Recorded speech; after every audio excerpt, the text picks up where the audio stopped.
आणि आता प्रभू रामांच्या देशभरातील भक्तांसाठी एक आनंदाची बातमी आहे। अयोध्येतून प्रभू रामांची मूर्ती दाखल झाली आहे। प्रभू रामांची बालकाच्या रूपातली मूर्ती अयोध्येत दाखल झालेली आहे। मूर्तीचं वजन तब्बल 150 ते 200 किलोच्या आसपास असल्याची माहिती आहे। नव्या न्याय मंदिरातील या मंदिरातल्या गर्भगृहात उद्या ही मूर्ती ठेवली जाणार आहे। अयोध्येतली आपण बघतोय सध्या ही मूर्ती दाखल झालेली आहे। 150 ते 200 किलो इतकं वजन या मूर्तीचं आहे आणि नव्या मंदिरातील गर्भगृहात उद्या ही मूर्ती ठेवली जाणार आहे। प्रदीप कापसे माझे सहकारी आपल्या सोबत अयोध्येतून थेट जोडले गेलेत अधिक माहिती देण्यासाठी। प्रदीप, काय अधिकची माहिती? सुमित, अगदी बरोबर आहे। जसे जशी 22 तारीख जवळ येते तसतसा अयोध्येमधला उत्साह जो आहे तो दिवसेंदिवस वाढत चाललेला आहे आणि आज प्रभू श्रीरामाची मूर्ती जी आहे ती अयोध्येमध्ये दाखल झालेली आहे। आपण पाहतोय की मोठ्या ट्रकमधून ही मूर्ती जी आहे ती अयोध्येमध्ये आणण्यात आलेली आहे।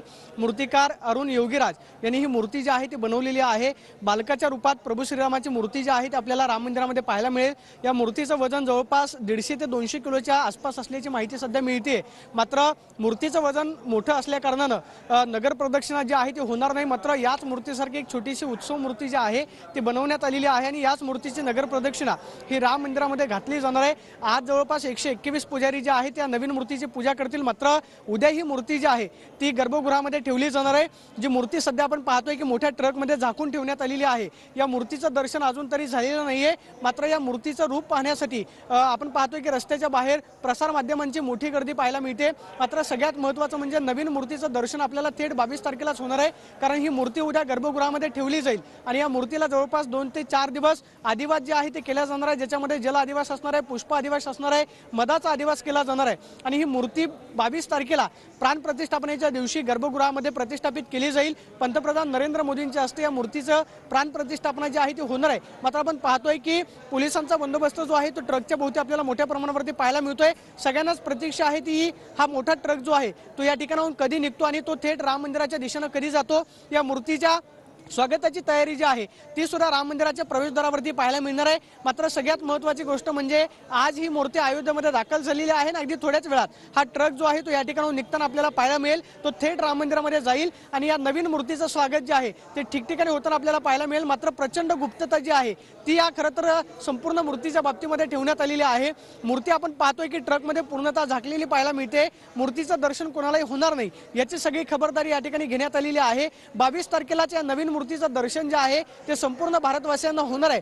मात्र जी मूर्तिकार अरुण योगीराज यांनी मूर्ती बनवलेली आहे 3 मूर्तींपैकी एक मूर्ती जी आहे ती निश्चित करण्यात आलेली होती आणि ती मूर्ती आज अयोध्येमध्ये दाखल झालेली आहे। या मोठ्या ट्रक मधून ही मूर्ती all the universal people inside is a Rama's statue murti, but the official no problem. ഞാൻ കേരളത്തിൽ നിന്ന് പാലക്കാട് നിന്ന് സ്നേഹാശ്രമത്തിൽ നിന്നെത്തിയതാണ്। എൻ്റെ പേര് സ്വാമി സുനിൽദാസ്। ഇവിടെ അയോധ്യയിൽ 10-12 ദിവസമായി ഇവിടെ എത്തി। ഇവിടുത്തെ രാമൻ്റെ അനുഗ്രഹം കൊണ്ട് ദി അയോധ്യ രാമജന്മഭൂമി സുപ്രീം കോടതി ട്രസ്റ്റ് മെമ്പർ മഹേന്ദ്ര ദിനരാജ്ജിൻ്റെ കൂടെ ഇൻസെ आहे तो अगदी थोड्याच वेळात राम मंदिराच्या दिशेने रवाना होणार आहे।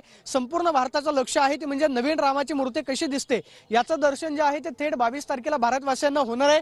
पंतप्रधान नरेंद्र मोदींच्या हस्ते 22 तारखेला 12:20 जो मुहूर्त निवडण्यात आलेला आहे त्यावेळी या नवीन मूर्तीची प्रतिष्ठापना जी आहे ती केली जाईल। या मूर्तीचं वजन जवळपास 150 ते 200 किलोच्या आसपास असल्याचं सांगितलं जातंय। बालकाच्या रूपातली ही प्रभू श्रीरामाची मूर्ती आहे आणि ही मूर्ती अगदी थोड्याच वेळात राम मंदिराच्या दिशेने रवाना होईल आणि तिथे गेल्यानंतर नवीन मंदिरामध्ये या मूर्तीची प्रतिष्ठापना जी आहे ती केली जाणार आहे। सगळ्यात महत्त्वाचं म्हणजे या मूर्तीची नगर प्रदक्षिणा होणार नाही। या मूर्तीसारखीच एक उत्सव मूर्ती जी आहे ती तयार करण्यात आलेली आहे आणि छोट्याशा मूर्तीची नगर प्रदक्षिणा जी आहे ती नवीन मंदिरामध्ये होणार आहे। त्याची सगळी तयारी आता सध्या केली जाते आता असलेलं पाहायला मिळतंय आणि संपूर्ण अयोध्या नगरी ही खरं तर आता 22 तारखेच्या प्राण प्रतिष्ठापनेच्या कार्यक्रमासाठी सज्ज झालेली आहे आणि नवीन मूर्ती सुद्धा अयोध्येमध्ये दाखल झाली।